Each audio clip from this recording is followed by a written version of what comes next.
Thank you. Sit down, please. Thank you. And I want to thank Commander Riley. Truly thrilled to be here with thousands of America's proudest and toughest and most extraordinary patriots, the incredible veterans of AMVETS. We love our veterans. AMVETS. Thank you very much. We're special people. You fought courageously for our country, and now my administration is fighting courageously for you. That's for sure.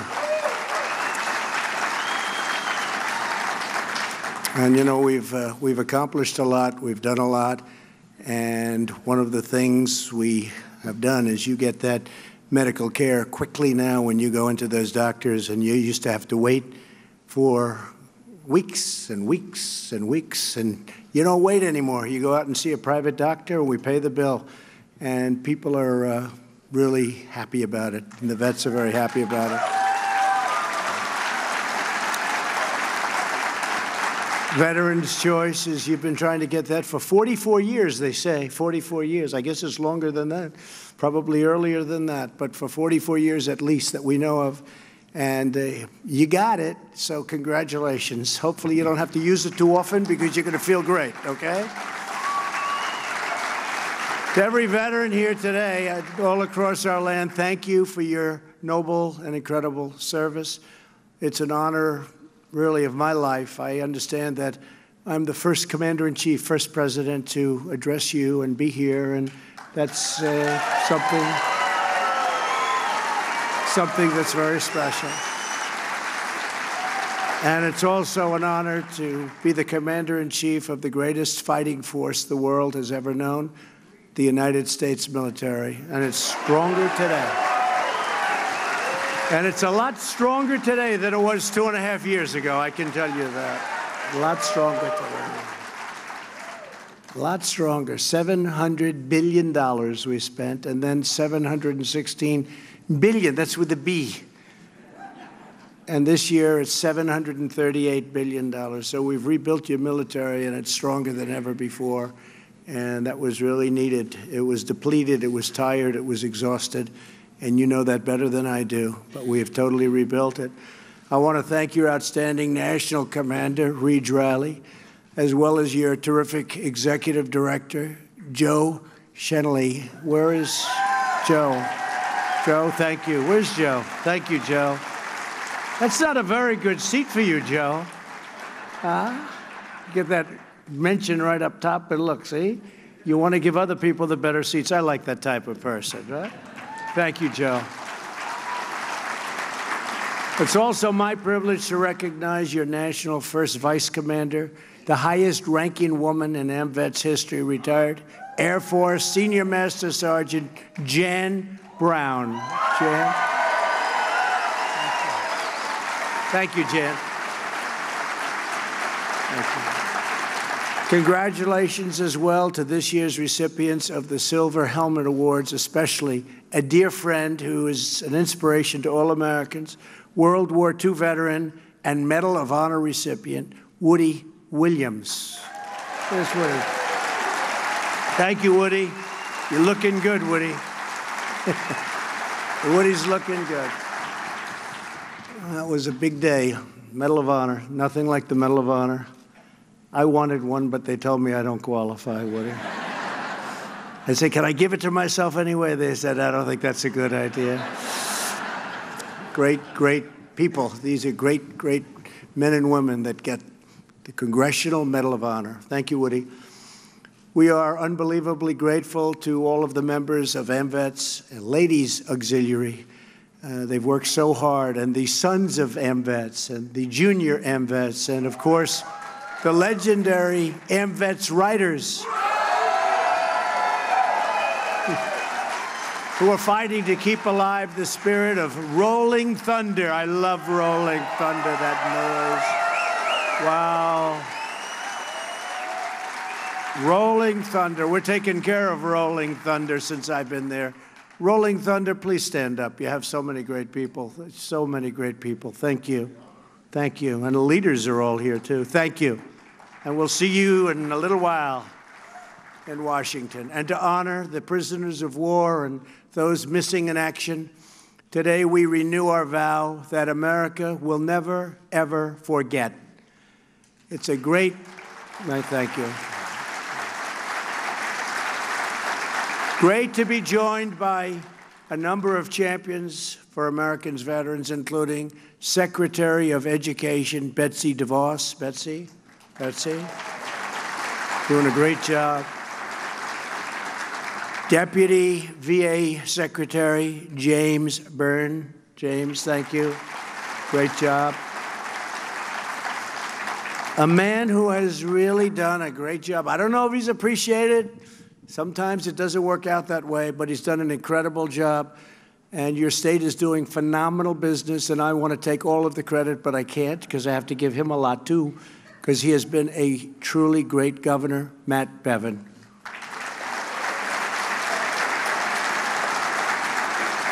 Thank you, Matt. And you know, Kentucky has record numbers right now. It's the best year they've ever had in just about every category. So it's really an incredible thing. And a man who I just watched on television, he's so good. You can do television for me anytime you want. Congressman Thomas Massie. Where's Thomas? Good job. Thomas, say hello to our friends. Say hello to our friends back in Washington. That was a good job. Just watched you.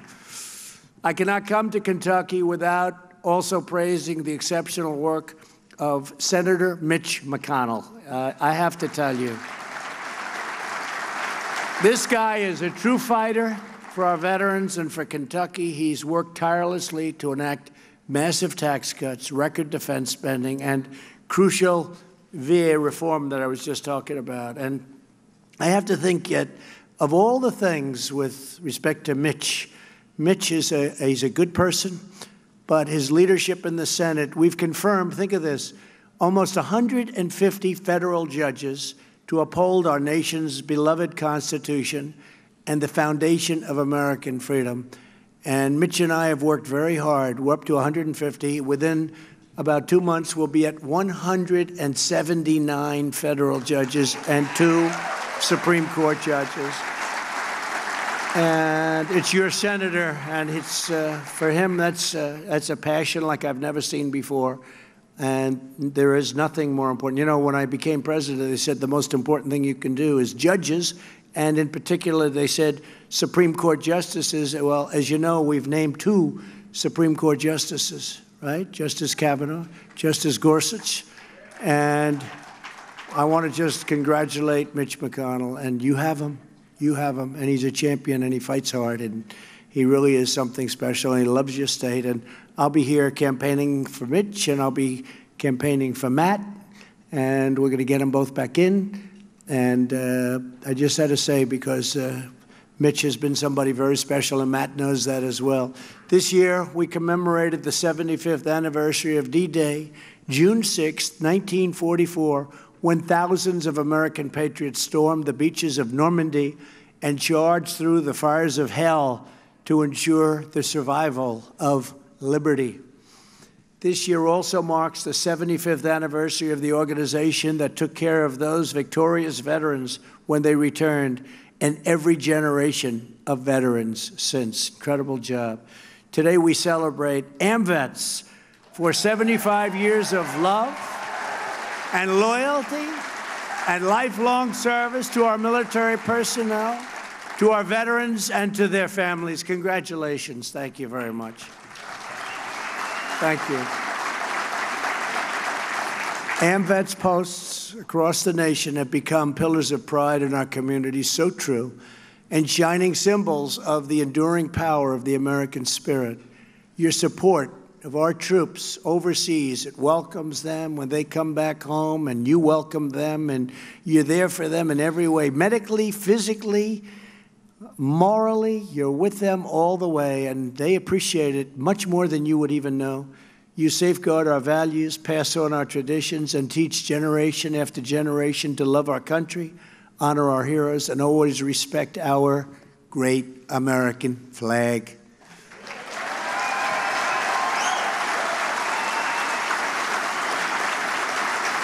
We gather today at a truly incredible time for our nation. We are reawakening American pride, American confidence, and American greatness. We are America first. It's about time, too. It's about time, wouldn't you say? We hear America first. You didn't used to hear that. You didn't used to hear that too much, right? You didn't used to hear it at all, come to think of it. You hear it a lot now. Hope you don't get sick of it. I don't think you will. Not this group. Not too many people in our country would feel that way. We're respected again as a nation. We're respected again. We're restoring the fundamental principles that government and its first obligation is the highest loyalty is to our citizens. It's the loyalty to our citizens that really is that first obligation. No longer will we sacrifice America's interests to any foreign power. In all things, we are putting our country first. We are saying, let's say, make America great again, but we're almost there where we say, make America great again. We may have to switch it. You know what we're going to switch it to, right? Huh? That's right. That's right. I won't say it here because this is not a campaign speech. It's not a campaign speech.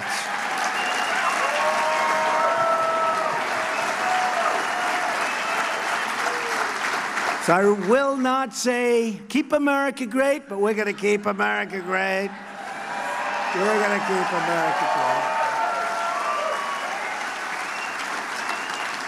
That's a lot of press back there. Look at all of them. Wow. That's a lot of cameras going. Look at all those red lights on there. The red lights means you're on. When the lights are off, you can get a little sleepy back here and take it easy. Nowhere is this patriotic allegiance more essential than fulfilling our duty to the American warrior and to the American veteran. We are upholding our nation's solemn pledge to protect those who protect us, and they've protected us brilliantly. With America's core interests guiding us as we do, we are making unprecedented strides. Our incredible American warriors have pulverized the bloodthirsty killers of ISIS. We defeated 100% of the caliphate in Syria. We're holding thousands of ISIS fighters right now, prisoners, and we got to give them from where they came. Certain countries in Europe, they got to take them back because we don't want to hold them. We've got to give them back. We're fighting for other people. We got to give them back. They got to take them. They'd rather have us hold them and let us have them for 50 years. We don't want them. We don't want them. They should take them. Do we agree? They should take them. They say to us, why don't you hold them in Guantanamo Bay for 50 years and you just hold them and spend billions and billions of dollars holding them? And I'm saying, no, you got to take them. We fought. We have them captured. They're all captured. Thousands.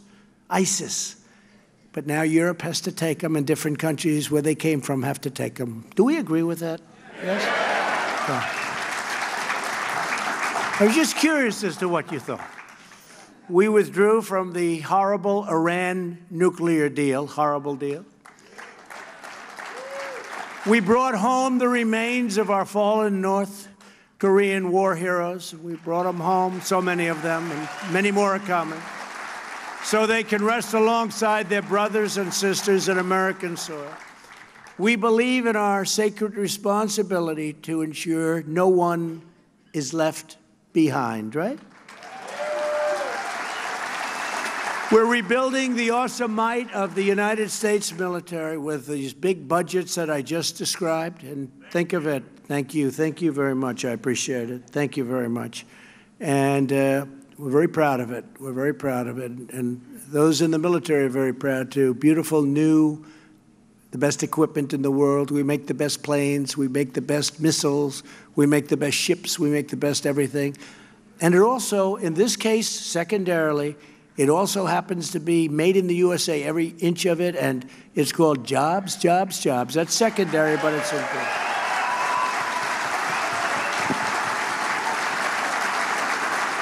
And the Army will very soon have 300 powerful new M1 Abrams tanks. The Navy is deploying the most advanced class of aircraft carriers in history. With hundreds of brand new F-35s and F-18s, American airmen will continue to own the skies wherever we fly. We have the greatest Air Force in the world. And we're preparing to dominate the newest warfighting domain by establishing a sixth branch of the armed forces. It's called the Space Force. We need that, the Space Force. And that's moving along through approval, and it's become very, very popular. People see it now more than they did 2.5 years ago. They see it now, and they know how important it is for defense and offense and for everything. We've delivered the largest pay raise in years for every soldier, sailor, airman, Coast Guardsman, and Marine in the United States military, one of the largest increases.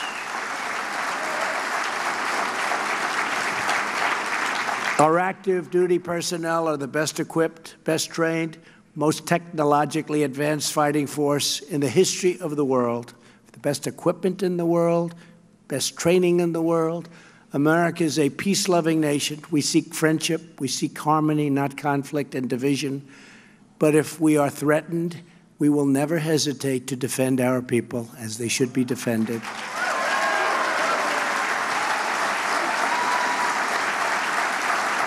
And if our enemies should dare to fight us, they will be crushed with overwhelming American might.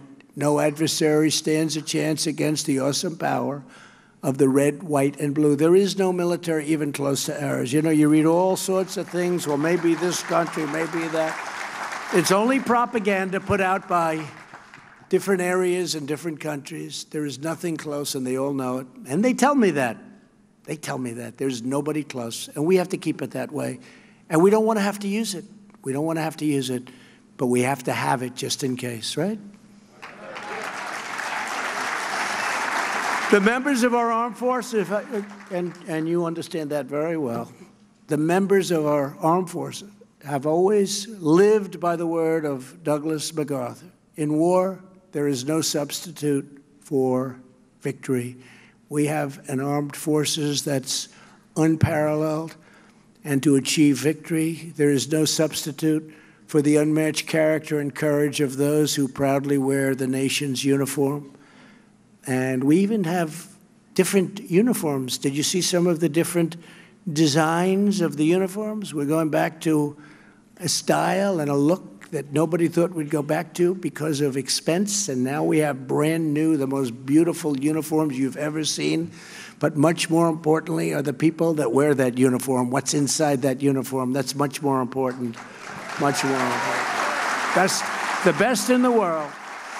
Every warrior who serves has poured out, and they have poured out their hearts and souls for America. We believe their government must show them the same devotion in return, and we've been doing that, at least in the last 2.5 years we have. Can you believe it's almost 3 years now?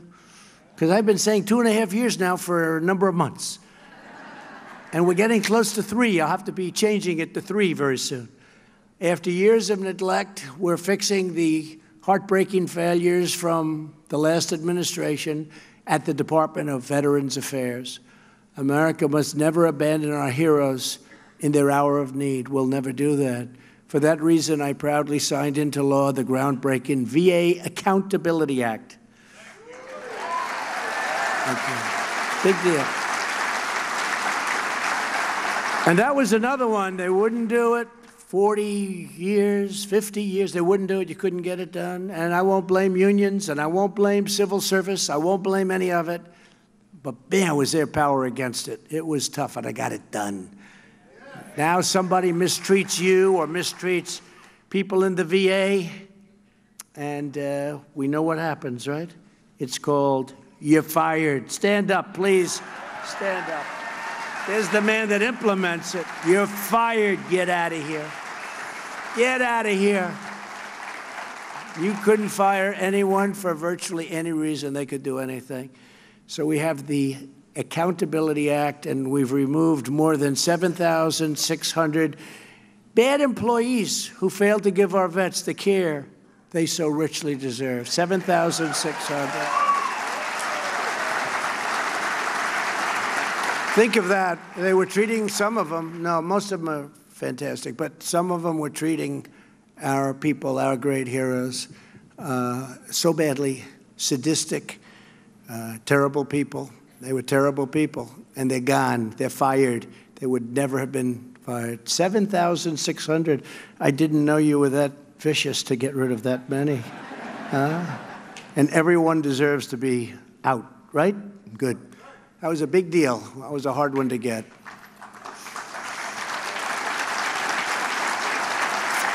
And as I said, and something that I guess I'm most proud of, because, I don't know, accountability was very important. Some people think it was as important, maybe not. But most significantly, the VA reforms, we did the Veterans' Choice, and that's, I don't know which was more difficult. They were pretty much equal. But since I took office, nearly 3 million veterans have been able to choose a private doctor in their own community. And have you ever seen, and this is a great tribute to the people at the VA, the people and the leadership of the VA, I don't hear these horror stories. You know, I used to see, as growing up, I'd see VA, VA, VA. I don't want to, you know, well, let me find some wood. Wait.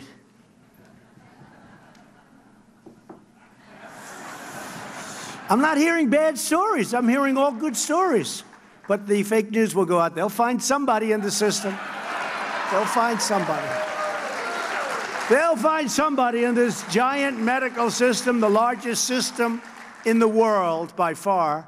They're going to find somebody that wasn't treated perfectly. And he'll be on the top of the news tonight. We have breaking news. We've also slashed wait times at the VA by more than 33%. That's a great thing. And the care is better, more importantly. The care is even better. A recent study published in the Journal of American Medical Association found that wait times are now shorter for primary care at the VA than at private sector doctors and hospitals. How about that? Good job. Say hello to our friend. Tell him he's doing a good job. He's done some job. What a job all of you have done. To improve the efficiency at the VA, I signed the Veterans Appeals Improvement and Modernization Act. You know what that is? So far this fiscal year, the VA has processed nearly 1.2 million claims for compensation and increased the number of appeals decisions by 70% compared to 2 years ago when I really started doing this. That's a big number. We are modernizing your medical records to begin a seamless transition from the Department of Defense into the VA, something that they just said they couldn't do. You know that, right? They said, we can't do it. It's just too complicated. We did it. The VA has also cut opioid prescriptions by 30% over the last 2.5 years. And we're committed to defeating the opioid epidemic in America, and I have instructed all of our people that give so many grants to lots of geniuses all over the country. I said, find a painkiller that's non-addictive. Get a painkiller that when you break your arm and you go to the hospital, you don't come out of the hospital addicted to opioids. Get a painkiller that's non-addictive. And we're closer than you think, right? We're closer than you think. Our veterans are seeing dramatic improvements in the quality of care across the board. Patients' trusts have increased. I mean, you look at the trust that the patients give, increased at 92% of VA medical centers, 92% increase at the medical centers, and we will not rest until we reach 100%, and we'll get there, too. We'll get there. Probably there already. Probably we're there already. No issue facing our veterans is more urgent than ending the national crisis of veterans suicide. My administration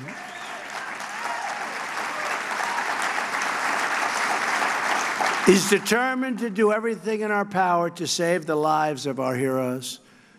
And if you think about what's going on, we have a new I guess you'd call it a drug that came out, Johnson & Johnson, and I know you're dealing very strongly with them. I think they should make a contribution to the United States of America, but they have something that, whatever it may do, it really takes that horrible anxiety, whatever causes somebody to be so desperate to commit suicide.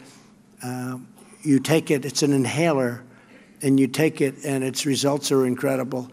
I don't know long term, but it really has an incredible effect on a lot of people. And I've instructed the top officials to go out and get as much of it as you can from Johnson & Johnson. And I think they should they've done so well in this country and they've made so much money. I think they should give it to us for free. Give it a shot. Give it a shot. No, but it's incredible, actually. It does something pretty amazing. It's new, and it's had a tremendous, and it's been approved. I guess it's been fully approved, right? It's gone through the process, and it's gone through a long process. It's been fully approved. We think that's going to have a great impact. We've secured a record $8.6 billion for mental health services, and we opened, it's a record, we opened the White House VA hotline to help ensure no claim ever again falls through the cracks. I mean, a lot of claims were having a lot of problems going on for years. We work it out. The VA is now providing same-day emergency mental health care and mental health screenings to every patient that walks through the door. It's incredible, the difference between now and 3 years ago. To end the tragedy of veteran suicide, it will require government and society at all levels working together. We have to work together with a lot of different groups, a lot of people, and a lot of progress is being made, but going to be made. Things are happening. We must strive to build communities that truly serve, support, and protect our veterans from the very first moment they return to civilian life. It's an incredible adjustment. That's exactly what we aim to achieve with the Prevents Initiative. You know what the Prevents Initiative is? A task force created earlier this year to unify the efforts of government, business, and nonprofit groups. We want to build on proven strategies like the AMVETS HEAL. You know what AMVETS HEAL? You know what it is. You told me about it. Program. An amazing partnership with the VA that has served over 600 families in crisis in just the last year without a single life lost to suicide, not one.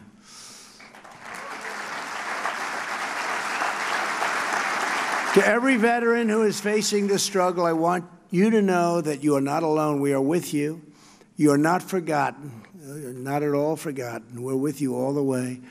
And you are not beaten. You will overcome. You will prevail. You will triumph. And you will thrive. You will thrive. A lot of progress has been made. So many different things we're making progress in. Millions of Americans are right by your side, and we are with you every single step of the way. One of those Americans is someone that you know very well, Jim Pigeon, a Navy veteran and former national commander of AMVETS. Jim, where's Jim? Come on up here, Jim. Come on up here, Jim. For the past 1,257 consecutive days, Jim has challenged Americans to join him in doing 22 push-ups. Don't challenge me. Don't make me do that. Representing the number of veterans whose lives in each, think of that, 22 representing, that's the number of suicides a day. Can you believe it? I heard that number and I said, it can't be possible. You would think a year, a month, a day. Nobody can believe it. Nobody believes that, Jim. Thousands of patriots have joined him in raising awareness, and together they are summoning the national will to act. And I want to thank Jim. Jim, say a few words, please. Good job.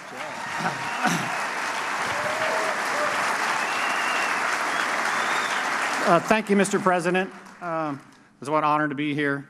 I would not be able to do this without the support, the love, and the prayers of my beautiful wife, Paulette.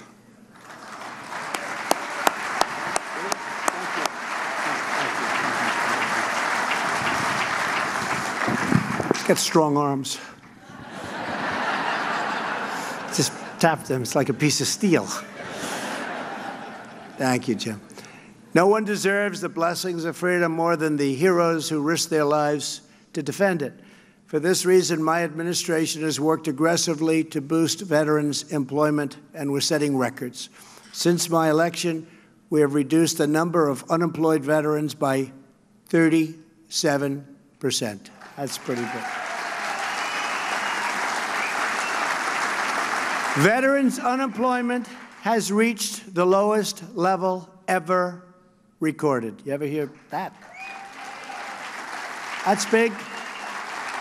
Same thing with African American unemployment, same thing with Asian unemployment, same thing with Hispanic unemployment, same thing with many other groups. It's been amazing.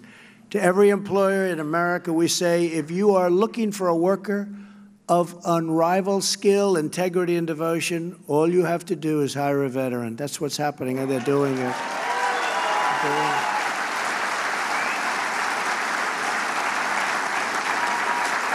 I have a friend who's been doing it lately, and he said, why didn't I do this 25 years ago? I said, that's your problem. He's very happy. Every service member has the right to return to civilian life with dignity and security, and that's what's happening. Driven by this core principle, we have helped 30,000 veterans find permanent housing over the last 2 years. 30,000. We have also expanded the GI Bill so that veterans can use their benefits to get an education at any point in their lifetime, a crucial reform to expand opportunity to veterans in every stage of their career. That's a big thing. And today I'm proud to announce that I am taking executive action to ensure that our wounded warriors are not saddled with mountains of student debt.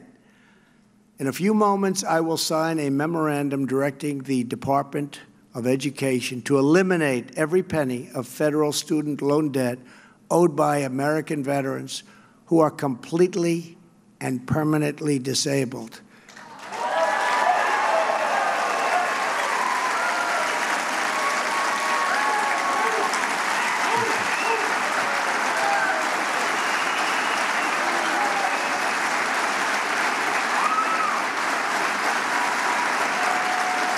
Incredible. Nobody can complain about that, right? Nobody can complain about that. The debt of these disabled veterans will be entirely erased. It'll be gone.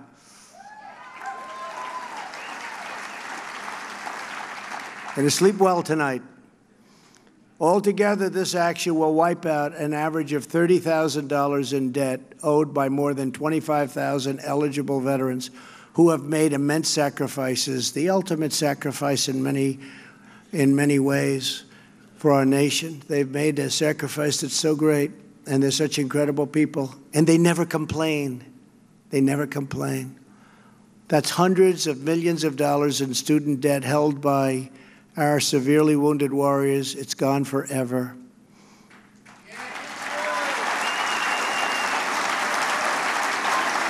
I want to thank Secretary DeVos for her leadership in making veterans debt forgiveness a top priority for the Department of Education. Betsy, thank you very much. Stand up, Betsy.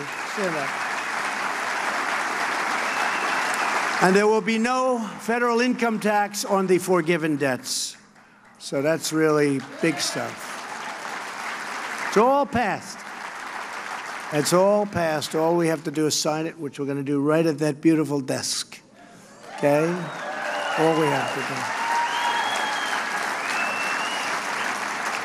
Today, I'm also calling upon all 50 states to immediately waive all applicable state taxes as well. The state taxes hopefully will be going away very quickly.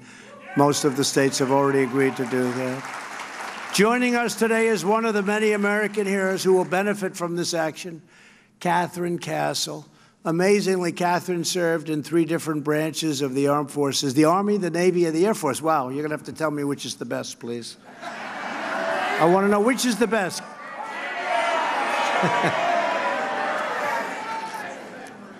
Which is the best? Don't say it. Don't say it. She may say it and I'll be in big trouble. Please say a few words, Catherine. Thank you very much. Thank you. Thank you, everybody. This is an amazing relief on my family as well as I know many thousands of veterans as well. Thank you. Thank you very much.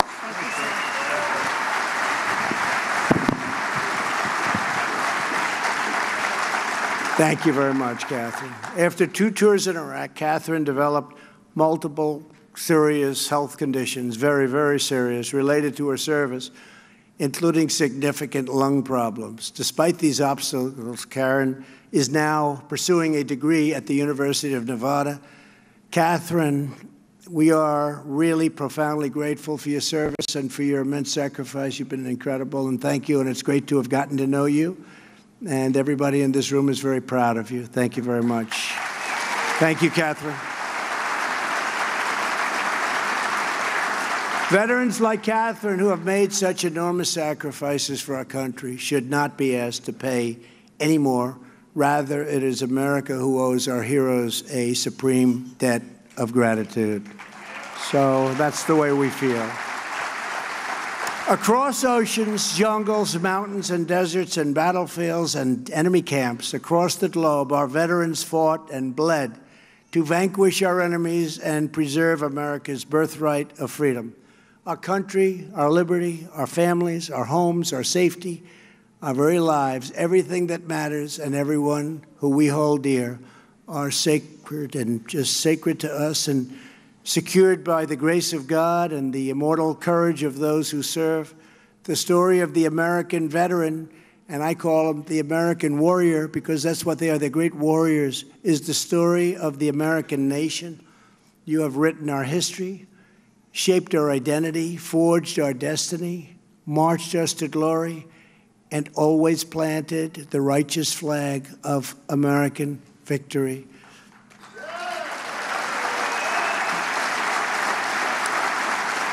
You have filled our enemies with dread. You have filled our friends with hope. And you have filled our American heart with fierce patriotic pride. Because of you, America is safe. Because of you, America is strong. Because of you, America is free. And because of you, America will forever remain the bravest, mightiest, and greatest nation on the face of the earth. Thank you. Thank you. Because of because of you. I would now like to ask AMVETS leaders to come forward. Secretary DeVos, please come forward. Deputy Secretary Byrne, Governor Bevin, Sergeant Catherine Castle, and Sergeant Nick Stefanik to join me on stage as I sign the presidential memorandum facilitating the cancellation of student loan debt for 25,000 of our most severely disabled veterans.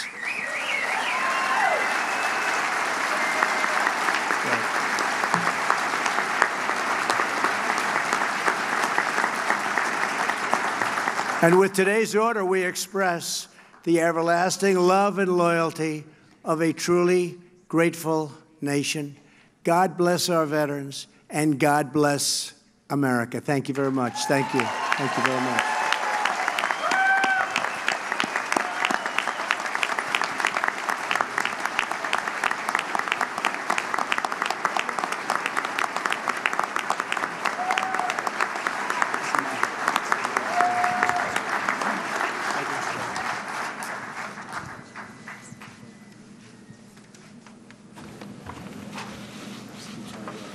Should I do it?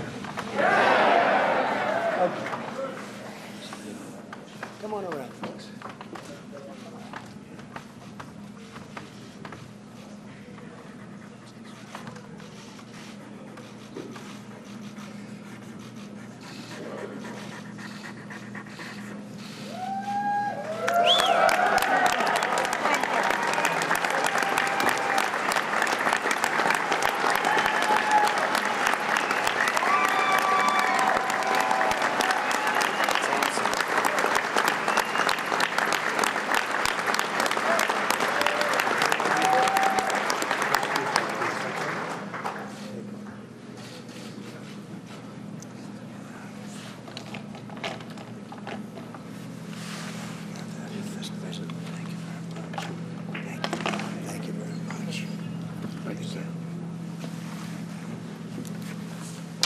very much, everybody.